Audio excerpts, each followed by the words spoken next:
Hello dear learners, very good morning to all of you. Today I am going to explain alkylating agents. There are various types of alkylating agents like nitrogen mustards, nitrosoureas, procarbazine and triazenes, organoplatinum complexes, miscellaneous DNA alkylating agents. In today's video, I am going to explain introduction to alkylating agents, introduction, types, mode of action, SAR, use and side effects of nitrogen mustards, nitrosoureas, procarbazine triazenes and organoplatinum complexes, and also will explain miscellaneous DNA alkylating agents. Introduction of alkylating agents. The alkylating agents are a class of drugs that are capable of forming covalent bond with important biomolecules like DNA, RNA, protein, amino acids and enzymes.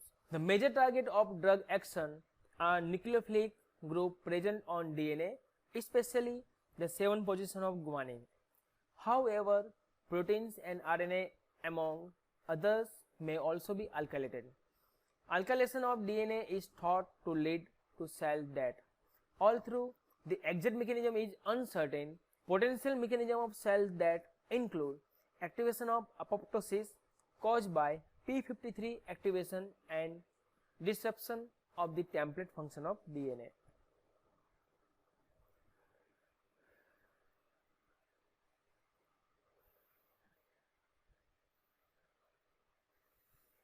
There are several potential nucleophilic sites on DNA which are susceptible to electrophilic attack by an alkylating agent. N2, N3 and N7 of guanine, N1, N3 and N7 of adenine, 0 to 6 of thiamine and N3 of cytosine.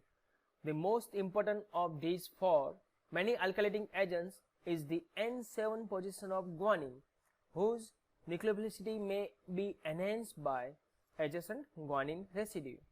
Alkylation convert the base to an effective leaving group, so death attacked by water leads to depyrination and the loss of genetic information if the resulting depyrination is not repaired by the cell. Most of the currently used alkylating agents are non-selective regarding the sequence of DNA with which they react. Therefore, it is uncertain whether alkylation will lead to a cytotoxic event. Now, first drugs from this class is nitrogen mustards. Nitrogen mustards is also called as bis beta haloalkylamide. Why it is called as bis beta haloalkylamide? Because nitrogen having a 2 arms. Okay, so 2 means bis, and each arms have a ethyl halide, ethyl chloride chain. Okay, so nitrogen mustards are bis beta haloalkylamines. The term bis means 2 and the halo, it is a short for halogen in the nomenclature, and is invariably chlorine.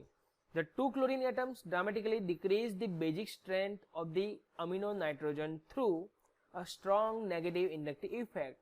As a result, the unionized conjugate of these drugs predominate at physiological pH. This is intentional because it is the unionized amine with its lone pair of electron that allows the formation of the highly electrophilic aziridinium ion, which is the reactive DNA destroying intermediate generated by all the true mustards. Drugs belongs to nitrogen mustard class are chlorambucil, bendamustine, mecloethamine, melphalan, cyclophosphamide, ifosfamide and thiotepa. Mode of action of nitrogen mustard, in which bis beta haloalkylamine, nitrogen having a lone pair of electron. This lone pair of electron is transferred to one arm beta carbon and it cleaves chloride anion. This is the intramolecular nucleophilic attack and forming a aziridinium ion. This aziridinium ion have a quaternary nitrogen. So, due to the quaternary nitrogen, it is a highly electrophilic in nature. Due to electrophilicity, there is a guanine molecule of DNA will attack on azideninium ion and cleave the ring, and as well as there is a one DNA molecule is alkylated with the nitrogen mustard. In step 3, there is another intramolecular nucleophilic attack take place, and the lone pair of electron of nitrogen is transferred to another arm of beta carbon and cleave the chloride anion. It form again azideninium ion. Then second molecules of DNA guanine will attack on azideninium ion, and one nitrogen mustard cross-link two guanine molecules of DNA. In step 5, there is a hydrolytic depyrination take place, and it cleave the two DNA molecule with absence of guanine molecules, because guanine is cross-linked with the nitrogen mustard. So this it relieve the damaged DNA, and damaged DNA are unable to replicate, and this is why nitrogen mustard produce the anti-cancer action. Okay. Now description of the mode of action of nitrogen mustard. The mechanism of action of the nitrogen mustard is depicted in slide number 7. In step 1, the lone pair of electrons on the unionized amino group conducts an intramolecular nucleophilic attack at the beta carbon of the mustard, displacing chloride anion and forming the highly electrophilic azideninium ion intermediate, a quaternary amine. The carbon atom of this strained cyclic structure are highly electrophilic due to the strong negative inductive effect of the positively charged nitrogen atom.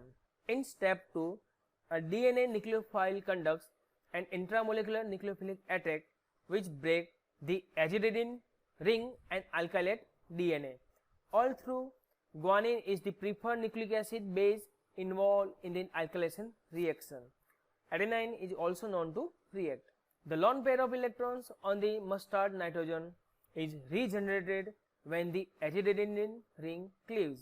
Step 3 and 4 are simply repetition of step 1 and 2 respectively, involving the second arm of the mustard and a second molecule of DNA. Ultimately, two molecules of DNA will be cross-linked through the carbon atoms of what was once the nitrogen mustard. Finally, hydrolytic depyrination cleave the bound guanine residue from the DNA strand. This is an attempt to liberate the DNA from the nitrogen mustard's covalent stranglehold, but the DNA released from this mustard trap is damaged and unable to replicate. Cell death is the inevitable result. Structure activity relationship. The structure of nitrogen mustards differ only in the nature of the third group attached to the amino nitrogen. This group, which can be either aliphatic or aromatic, is the prime determinant of chemical reactivity, oral bioavailability, and the nature and extent of side effects. An aliphatic nitrogen substituent will release electrons to the amino through sigma bonds. An aliphatic nitrogen substituent will release electrons to the amine through sigma bonds. This electron enrichment enhances the nucleophilic character of the lone pair of electrons and increase the speed at which the electron deficient beta carbon of the mustard will be attacked. Whether in a tumor cell or a healthy cell, as soon as the azideninium ion forms, it will react with unpaired DNA and other cell nucleophiles such as electron-rich sulfylhydryl, hydroxyl and amino group of amino acids on enzymes or membrane-bound receptors. The intra and intermolecular reaction designated as step 1 through step 4 in slide 7 happen so rapidly that almost no chances exist for tissue cell specificity, which means a greatly increased risk of serious side effects and cause use limiting toxicity. Conversely, an aromatic nitrogen substituent conjugated with the nitrogen mustard will stabilize the lone pair of electrons through resonance. So resonance delocalization significantly slow the rate of intramolecular nucleophilic attack, azideninium ion formation and DNA alkylation. Aromatic mustards have a reactivity sufficiently controlled to permit oral administration and attenuate the severity of side effects. The higher stability also provides the chances for enhanced tissue selectivity by giving the intake mustard time to reach malignant cell before generating the electrophilic acidinium ion. So, the conclusion of SAR of nitrogen mustard is that if alkyl substituted nitrogen mustard is there, then there is a high risk of side effects due to the rate of reaction is very fast and less specificity towards the tissue. Okay, while if there is aromatic mustard is there, then there is a less chances of side effect due to the high selectivity and specificity towards the cancer cells. Use and side effects of nitrogen mustards. Meclorethamine, it is used for cancers of the blood. Example, Hawking disease, chronic myelocytic leukemia, chronic lymphocytic leukemia. It produces side effects like nausea, vomiting, myelosuppression and alopecia. Melphalan, this aromatic mustard used primarily in the treatment of multiple myeloma and it produces side effects like myelosuppression. This drug is also mutagenic and can induce leukemia. Chlorambucil, it is used in the palliative treatment of chronic lymphocytic leukemia, malignant lymphoma and Hawking disease. It produces potential side effects like induced non-lymphocytic leukemia. Bendamustine, it is used in treatment of hematologic cancers, specifically chronic lymphocytic leukemia and non-Hodgkin's lymphoma. It produces side effects like myelosuppression, hypersensitivity, anaphylaxis shock and skin reaction. Cyclophosphamide, it is used to treat a wide range of neoplasms including leukemias and malignant lymphomas, multiple myeloma, ovarian adenocarcinoma and breast cancer. It produces side effects like nausea, vomiting, loss of appetite, diarrhea or darkening of the skin, nails may occur. Ifosfamide, it is currently used as a third line therapy in testicular cancer. Although it has also shown activity in a number of other solid tumors and hematologic cancers. Side effect of it cause cerebral neuropathy. Thiotepa, it is most commonly employed in the treatment of ovarian and breast cancer as well as papillary carcinoma of the bladder. Main side effect of thiotepa is bone marrow depression. The drug also causes damage to the hepatic and renal system. The nitrosoureas, why it is called as nitrosoureas? Because if you check the structure of nitrosoureas, this is the structure of urea, okay, and from one of amino group there is a nitroso group attached, so that's why it was called as nitrosoureas.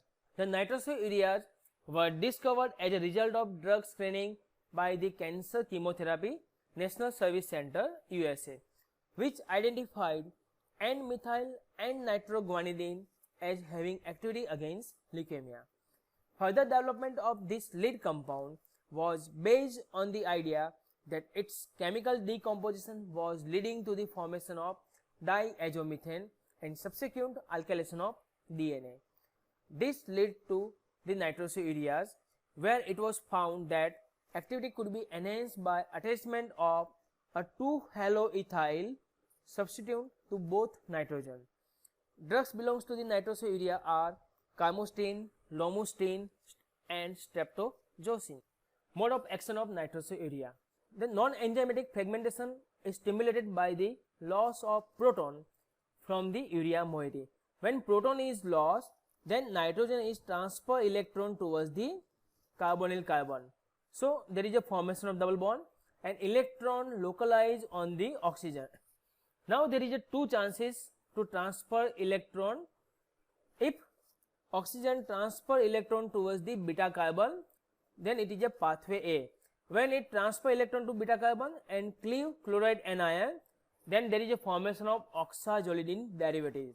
This oxazolidine derivative, it immediately to decompose into the vinyl diazotic acid and substituted isocyanate molecule.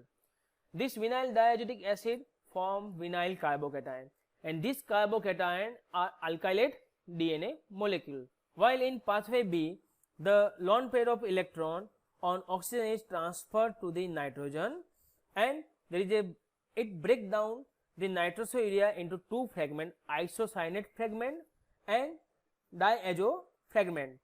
The isocyanate fragment, it attaches with lysine amino group and it form carbamylated lysine. This diazo fragment, it loss nitrogen and carbon dioxide and produce 2-chloroethyl carbocation. 2-chloroethyl carbocation will alkylate 2 DNA guanine molecules and produce cross-linked DNA. This cross-linked DNA are unable to replicate, and this way it produce anti-cancer action. The nitrosourea are unstable structures that decompose readily in the aqueous environment of the cell. Non-enzymatic fragmentation is stimulated by the loss of proton from the urea moiety, as we already discussed. Cyclization of the resultant anion to an unstable oxazolidine pathway A is followed by decomposition of vinyl diazotic acid and a substituted isocyanate. This already we have discussed, in which immediately formation of oxazolidine derivatives, and oxazolidine derivative it decomposes into vinyl diazotic acid and substituted isocyanate molecules, both of which release a gaseous fragment, nitrogen and carbon dioxide respectively, to generate cytotoxic electrophile. Vinyl carbocation, acetaldehyde and 2-chloroethylamine generated from the 2-chloroethyl isocyanate moiety of carmustine, and they all are capable to alkylate DNA in this standard manner. A second decomposition mechanism in pathway B ultimately produce an electrophilic 2-chloroethyl carbocation capable of DNA alkylation at guanine N7 and O6, as well as an isocyanate that can carbamylate amino acid residues. Now, use and side effects of nitrosoureas. Carmustine and lomustine, both drugs are used in brain tumors and Hodgkin disease. Carmustine has also shown value in the treatment of non-Hodgkin lymphomas and multiple myeloma. Both carmustine and lomustine can induce thrombocytopenia and leukopenia, leading to hemorrhage and massive infection. Acute pulmonary toxicity is also a risk factor of carmustine and lomustine. Streptozocin, it is used exclusively in metastatic islet cell carcinoma of the pancreas. Myelotoxicity, while not unknown, is relatively rare. However, cumulative dose-related renal toxicity may be severe or fatal. Now we discuss about the procarbazine and triazenes. There are three types of molecule: procarbazine, dacarbazine and temozolomide. Procarbazine and triazenes. Dacarbazines and temozolamides molecules comes under the category of triazenes because there is a 3 nitrogen chain. Okay, so that's why it was called as triazine. Mode of action. Procarbazine and the triazenes, dacarbazines and temozolomide act by different mechanism, but they all exert an anti-neoplastic effect through the O6 methylation of guanine nucleotides.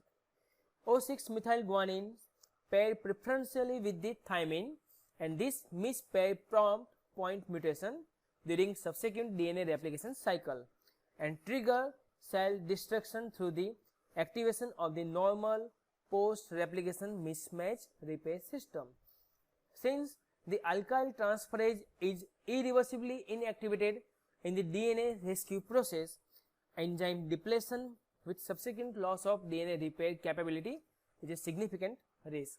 Procarbazine metabolism involve CYP1A and CYP2B enzymes, and DNA alkylation operate through a free radical mechanism. The major degradation pathway involve benzylic oxidation, azoprocarbazine producing methyl hydrazine that generates a methyl radical through an unstable diazine intermediate. In addition to O6, the reactive methyl radical form can alkylate the C8 and N7 position of guanine. So, procarbazine is generally metabolized by the two pathway, minor pathway and major pathway. Majorly, it metabolized by the CYP1A, CYP2B enzyme, and it produce benzylic oxidation Procarbazine, and finally it forms the methyl radicals, and these methyl radicals alkylate the DNA. In contrast, the triazine methylate DNA guanine via diazomethane or methyl carbocation generated in situ. All through temozolomide is converted to the diazomethane precursors 3-methyl triazine 1-ill imidazole 4-carboxamide. It is simply called as MATIC, MTIC. Okay, so dicarbazine and temozolomide are both from MATIC, and this MATIC will converted into diazomethane. This diazomethane produce methyl carbocation which alkylate guanine at O6 position, and this alkylated DNA are unable to replicate. That's why it was produced anti-cancer action. Now use and side effects. Procarbazine hydrochloride. This methyl radical generator is used predominantly in the treatment of Hawking disease. Procarbazine inhibit MOA, leading to severe, significant and potentially fatal drug-drug and drug-food interaction. Procarbazine, it is used in the treatment of malignant melanoma and in combination with other agents in the treatment of metastatic melanoma. Leukopenia and thrombocytopenia are the most common side effects and can be fatal. Patients are also at risk for hepatotoxicity, including hepatocellular necrosis. Temozolomide, used for the treatment of glioblastoma multiforme or in patients with anaplastic astrocytoma who have not responded to procarbazine or the nitrosoureas. Women clear the drug less effectively than men and have a higher incidence of severe neutropenia and thrombocytopenia in the initial therapy cycle. Food decreases temozolomide absorption, and myelosuppression is the most significant adverse effect of drugs. Now we'll discuss about the organoplatinum complexes. Mode of action. Organoplatinum anti-neoplastic agents contain an electron deficient metal atom that acts as a magnet for electron rich DNA nucleophile. Like nitrogen mustards, organoplatinum complexes are bifunctional and can accept electron from two DNA nucleophiles. Intra-strand cross-link most frequently occur between adjacent guanine residue referred to as diguanosine dinucleotide 60% to 65% or adjacent guanine and adenine residue 25 to 30%. Intra-strand cross-linking, which occurs much less frequently 1% to 3%, usually involve guanine and adenine base. Now chemistry of organoplatinum complexes. All the currently marketed organoplatinum anti-cancer agents are platinum 2 complexes with square planar geometry. So this is the square planar geometry. It looks like a square platinum and it is a PT2 in form. Okay, platinum is inherently electron deficient, but the net charge on the organometallic complex is 0 due to the contribution of electron by 2 of the 4 ligands bound to the parent structures. Most commonly, the electron donating ligand is chloride. Before reacting with DNA, the electron donating ligands are displaced through the nucleophilic attack by cellular water. So when cellular water will attack on organoplatinum complexes, it displaces chloride anion and formation of cisplatin monoaqua form, and it is an active form. Okay, same reaction take place again, and another chloride ion also replaced by the cellular water and it produces cisplatin diaqua form. So this form is highly electrophilic and it attack on 2 guanine N7 molecules and alkylate the 2 DNA molecules. When the displaced ligand are chloride anion, the chloride poor environment of the tumor cell facilitate the process driving the generation of the active cytotoxic hydrated forms. Since the original ligands leave the metal with their electron, the hydrated organoplatinum molecules has a net positive charge. Okay, the hydrated platinum analogues are readily attacked by DNA nucleophiles, the N7 of adjacent guanine residue, due to the net positive charge that has been regained on the platinum atom.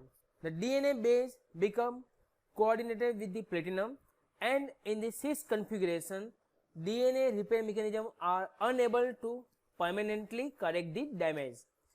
The net result is a major change in DNA conformation such that base pairs that normally engage in hydrogen bond formation are not permitted to interact. The two amine ligands of the complex are bound irreversibly to the platinum atom through very strong coordinate covalent bond. They cannot be displaced by DNA nucleophiles, but they do stabilize the cross-linked DNA platinum complex by forming strong iron dipole bonds with the anionic phosphate residue on DNA and arrest the cell cycle and cause cell death. The various organoplatinum complexes like carboplatin, cisplatin, oxaliplatin, picoplatin and satraplatin. Now, use and side effects. Cisplatin is used intravenously in the treatment of metastatic testicular and ovarian cancer and in advanced bladder cancer. Cisplatin produces myelosuppression and ototoxicity that can lead to irreversible hearing loss can also occur with cisplatin use. Carboplatin is only approved for use in the treatment of advanced ovarian cancer. Suppression of platelet and white blood cells is the most significant toxic reaction. Oxaliplatin is used in the treatment of metastatic colon or rectal cancer, either alone or in combination with fluorouracil. Pulmonary fibrosis and peripheral sensory neuropathies that can be life-threatening side effect of oxaliplatin. Picoplatin is currently used for the treatment of small cell lung cancer and produce myelosuppression side effects. Satraplatin is in the treatment of small cell lung cancer and ovarian cancer, myelosuppression, anemia and diarrhea being the major use limiting side effect of satraplatin. Now, miscellaneous alkylating agents, all tritamine. This unique hexamethyl melamine structure is believed to damage tumor cell through the production of the weakly alkylating species formaldehyde, a product of CYP450 mediated and demethylation. It is used currently is restricted to patients with ovarian cancer who have not responded to organoplatinum therapy. Toxicity induced by L-tritamine are GI, neurologic and hematologic in nature. Why it is called as hexamethylmelamine? Because there is a total 6 methyl group are attached with the melamine ring system. Okay, by the metabolism through the cytochrome P450 enzyme, it produces various active electrophiles like formaldehyde and the reactive iminium ion that cross-link with the DNA and block the replication of DNA. Another miscellaneous alkylating agents is busulfan. Okay, busulfan derivatives, it is a chemically classified as an alkyl sulfonate. This is the alkyl chain and this is the sulfonate. Okay, one or both of the methyl sulfonate ester moieties can be displaced by the nucleophilic N7 of guanine, leading to monoalkylated and cross-linked DNA as shown in above figure. You can see here, this is the DNA molecule. N7 will attack on busulfan derivatives and remove the sulfonate group, and it is alkylated with the busulfan derivative. Same reaction take place.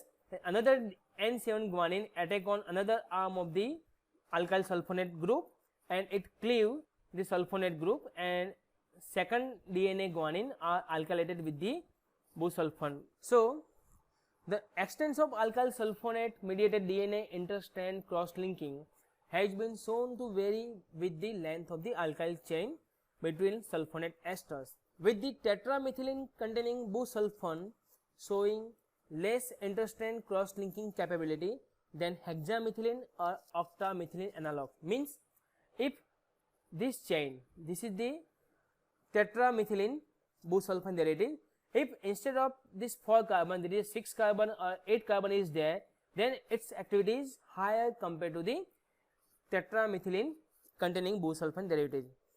Busulfan is used to treat chronic myelogenous leukemia, and it produces side effects like serious bone marrow hypoplasia and myelosuppression. Thank you.